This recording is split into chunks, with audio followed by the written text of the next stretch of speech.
Fala galera, meu nome é Felipe. Eu vim falar um pouquinho hoje sobre laringe para vocês. Sou monitor de Anato 2, junto com Gabriel Cola, João Paulo Vargas e Matheus Felipe Ramos. Eu vou falar primeiro da artrologia, depois da miologia, angiologia e inervação, tá? Primeiro com a artrologia, a gente tem que saber as cartilagens que constituem a laringe. Ela tem um nome um pouco difícil assim, mas depois que vocês acostumam, vão pegar a prática e não vai ter erro. Primeiro a gente precisa saber que tem 3 ímpares e 3 pares. As ímpares são maiores e mais fáceis de ser visualizadas. Então vou começar com elas. Primeiro, cartilagem epiglote, que é essa daqui que está na seta do meu mouse. Depois a gente tem a cartilagem tireoide, que é a maior, que ela forma tipo um escudo aqui na parte anterior da laringe. E por último, das ímpares, a gente tem a cartilagem cricoide, que é essa daqui. Agora eu vou falar um pouco sobre os acidentes dessas cartilagens. Começando com a cartilagem tireoide, a gente tem aqui o pomo de Adão, que é essa proeminência da cartilagem, e o nome dela é proeminência laríngea, né? Nome anatômico. Só que a gente usa como pomo de Adão casualmente, sabe? Mas na prova vocês têm que colocar proeminência laríngea. E em cima da proeminência laríngea, a gente vai ter a incisura tireoide superior, que é essa daqui. Bom, a cartilagem tireoide também é constituída de 2 lâminas. A lâmina da cartilagem tireoide direita e a lâmina da cartilagem tireoide esquerda. E 2 cornos. O corno superior, que faz a articulação com o ióide, a cartilagem tritícia, e o corno inferior, que se articula diretamente com a cartilagem cricoide. Tá? É isso sobre cartilagem tireoide. Sobre a epiglote é parecida com uma folha, e nessa folha ela tem um cabinho aqui. Esse cabinho de baixo aqui, o nome é pecíolo, tá? E a cartilagem cricoide, a gente tem que saber 2 coisas, basicamente. Primeiro, é esse arco anterior. O nome é arco anterior da cartilagem cricoide. E posteriormente, a gente tem o platô da cartilagem cricoide, tá? Uma coisa importante vocês saberem sobre a cartilagem cricoide é que ela é o único anel completo da laringe. E agora a gente vai para as cartilagens pares da laringe. Então, a gente vai ter a aritenoide, bem acima da cartilagem cricoide. Acima da aritenoide, a gente vai ter a cartilagem corniculada. E acima da corniculada, a gente vai ter a cartilagem cuneiforme, que é essa bem pequenininha aqui no slide.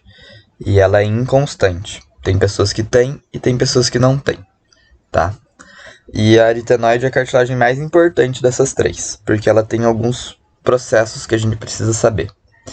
Primeiro é o processo vocal, que ele é mais anterior e medial, e nele vai se inserir o ligamento vocal, que vai do processo vocal até a parte posterior da cartilagem tireoide.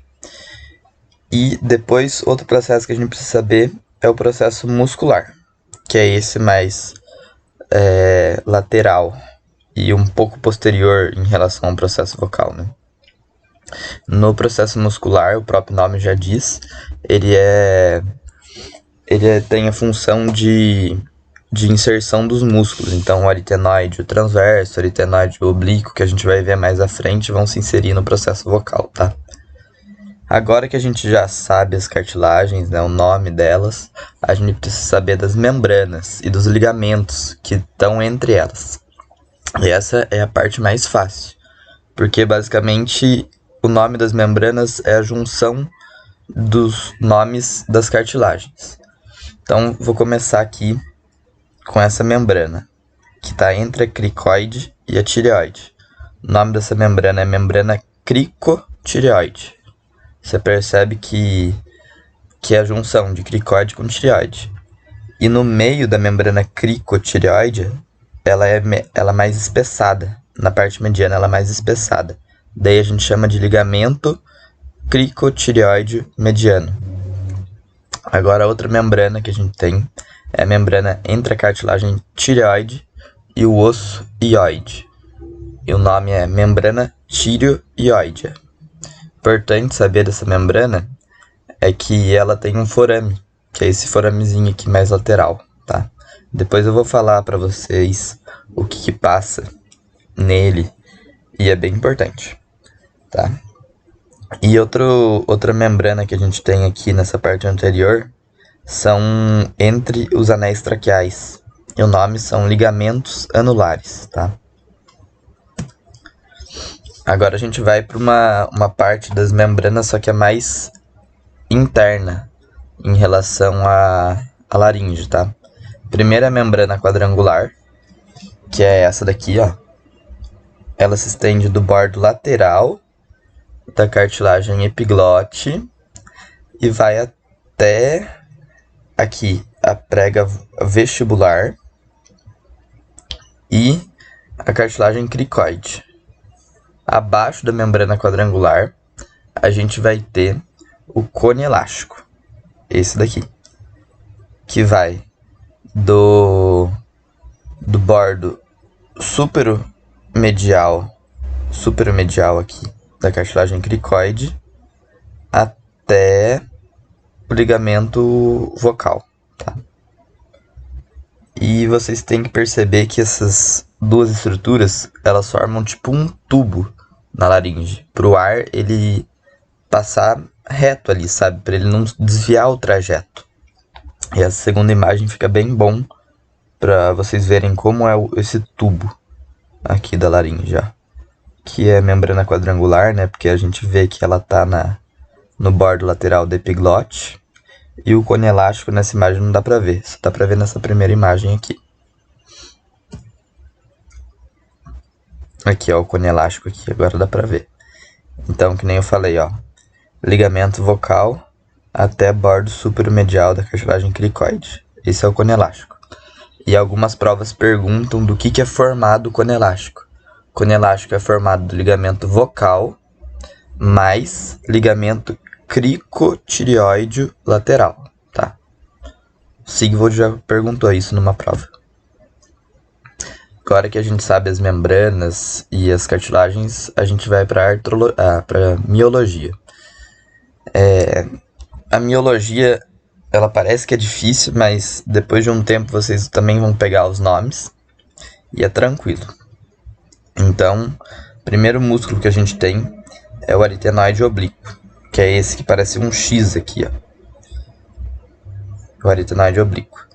E abaixo do aritenoide oblíquo, a gente vai encontrar o aritenoide transverso, ali atrás.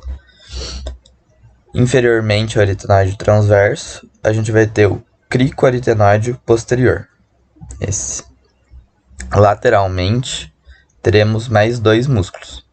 Cricoaritenoide lateral, vê que ele vai da cartilagem cricoide até o processo até o cartilagem aritenoide, e o cricotireoide.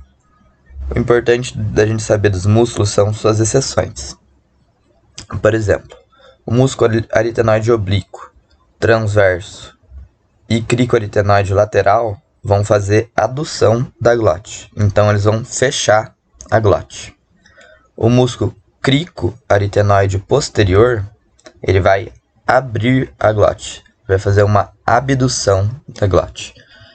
E o cricotireoide, ele vai tracionar um pouco a laringe para frente. E ele vai... Uma exceção dele é que ele tem uma inervação diferente dos outros músculos. Isso eu vou comentar no slide de inervação. Mas só para vocês já saberem que o cricotireoide tem uma inervação diferente. O cricoaritenoide posterior é o único que vai fazer abdução.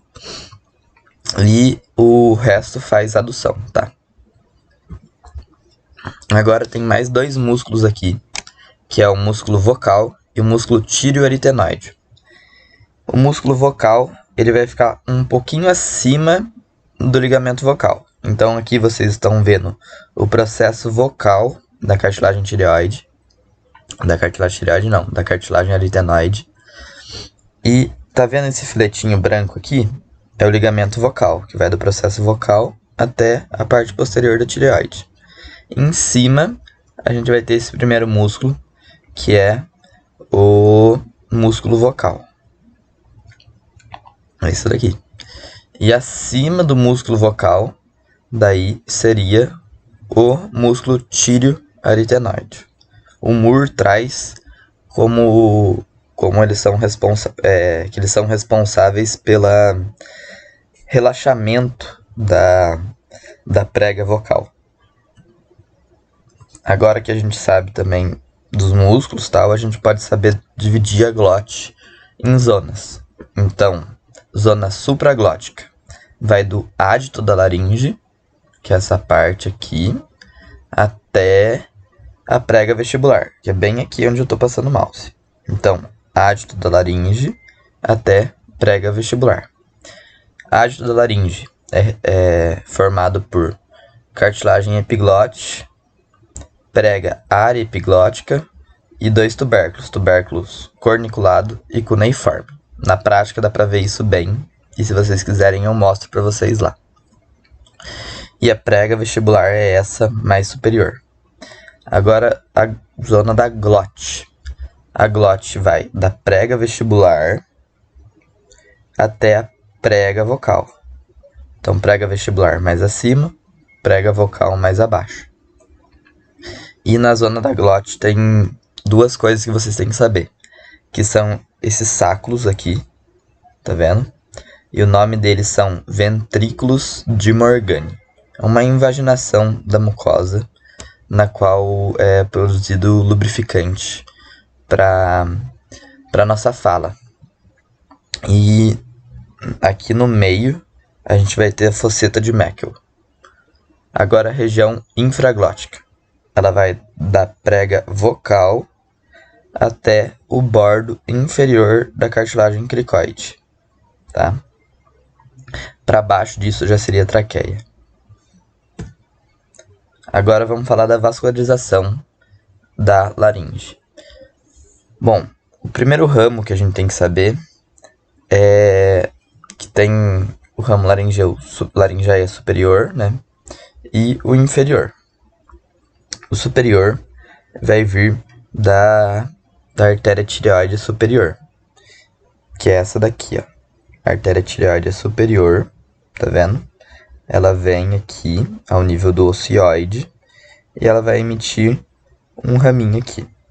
Artéria e veias laringeia superior, que vão irrigar essa parte superior da laringe. Você percebe que pega aqui a tireoide, né? E um pouquinho da cricoide. Já o ramo laringeu inferior, ele vem da artéria tireoide inferior. E a artéria tireoide inferior vem de um tronco, o tronco tíreo-cervical, que é um tronco que sai da artéria subclave. Então, vocês têm que pensar nesse caminho, né? A artéria subclave, aqui, tronco tíreo-cervical, vai dar a artéria tireoide inferior e a artéria tireoide inferior vai dar os ramos da artéria laringeia inferior, que está bem evidente aqui no slide. E vai irrigar a parte inferior da laringe, né? Bom, agora a gente vai para a inervação da laringe. E eu vou falar sobre o que passa naquele forame que eu já comentei da membrana ióide. A inervação da laringe é basicamente feita por 2 nervos. O nervo laringeu recorrente e os ramos do nervo laringeu superior, tá? Vamos começar com o nervo laringeu superior, que é mais fácil. O nervo laringeu superior ele vem aqui da região do pescoço, esse daqui, ó. E quando ele chega aqui ao nível do ocioide, mais ou menos, ele vai dar 2 ramos. O ramo interno do nervo laringeu superior e o ramo externo do nervo laringeu superior. O ramo interno vai entrar aqui no forame da membrana tireoide, tá? Dá pra ver ele entrando aqui. E o ramo externo vai continuar lateralizado e vai vir até o músculo cricotireoide. Então, o músculo cricotireoide é inervado pelo ramo externo do nervo laringeu superior. Bom, sobre o ramo interno e o forame da membrana tireoide, a gente vai ter mais duas coisas que passam junto com o ramo interno, que são a artéria laringeia superior e veia laringeia superior. Vamos ver se o outro slide dá pra ver.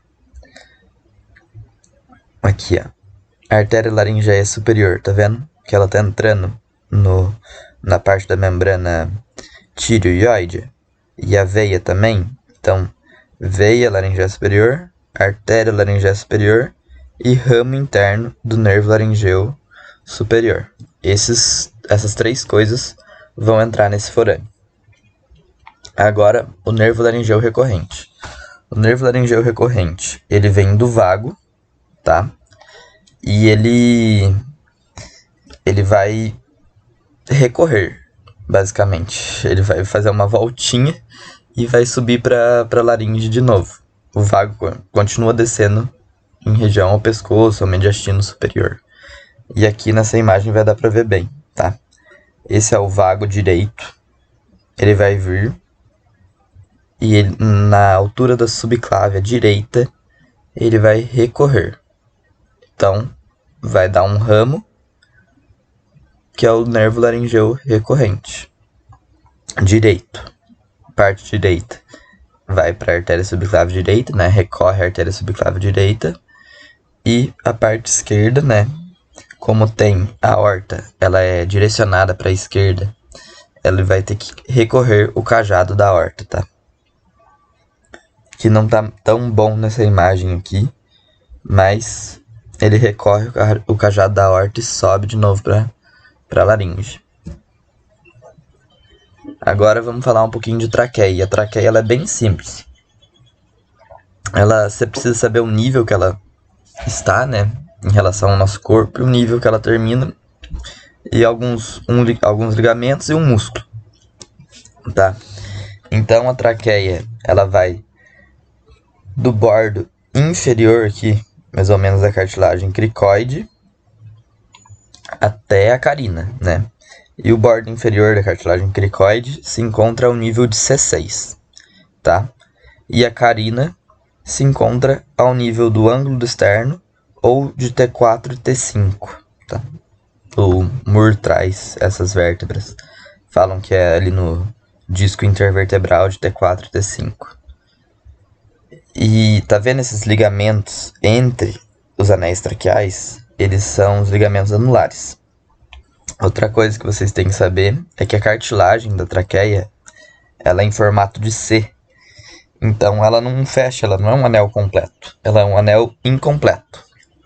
E na parte posterior a gente tem o músculo traqueal, que é bem aqui onde eu estou apontando.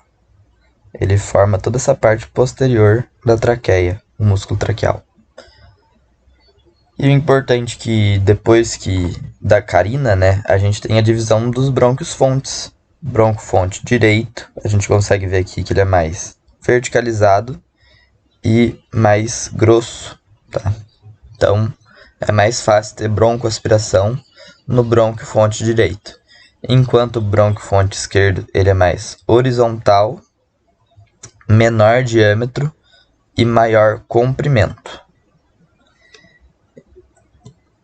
E agora eu trouxe uma correlação clínica aqui para vocês, que é bem legal vocês saberem a diferença, que é a traqueostomia e cricotireoidostomia, tá? Vou começar com a cricotireoidostomia, porque ela é um procedimento emergencial. Então, se uma pessoa engasgou assim e vocês fizeram a manobra de Heimlich e não deu certo de tirar o ováce, né, que é o objeto que está obstruindo a via aérea, a gente tem que fazer uma crico, tá? Então, a crico, ela se constitui em furar aqui, né, cortar a membrana cricotireoide. e daí a gente vai ter um acesso rápido à via aérea, né? Então o paciente vai conseguir inspirar por esse corte que você vai fazer na membrana cricotireoide. Por que isso é um procedimento emergencial? Porque aqui na parte da membrana cricotireoide não tem tantos vasos sanguíneos e nervos, então a chance de você lesar alguma estrutura aqui na emergência é muito baixa. E além disso, essa membrana ela é mais superficial. Se vocês apalparem a parte da tireoide, da cricoide, vocês conseguem sentir essa membrana em vocês mesmos, tá? Por isso que isso se tornou um procedimento emergencial que salva vidas. Enquanto a traqueostomia é mais hospitalar, precisa de anestesia, precisa de um procedimento mais demorado, entendeu? Que em um caso de um engasgo, que um objeto que está obstruindo a via aérea, não vai dar tempo de você fazer traqueostomia, entendeu? Porque aqui na parte da traqueostomia, que a gente faz entre o segundo ao quarto anel traqueal, importante saber que é entre o segundo e quarto anel traqueal, que a gente vai fazer a traqueostomia, tem a glândula tireoide, que está aqui, que a gente vai ter que afastar a glândula tireoide. Tem um monte de músculos, então o músculo esternoide está aqui, e a gente tem que, o músculo externo tireoide está aqui também, a gente tem que ir afastando todas as estruturas, afastando os vasos sanguíneos. Então, é um procedimento mais demorado. Então, ele é feito em âmbito hospitalar. E é isso a aula de hoje, gente. Obrigado, espero que vocês tenham gostado.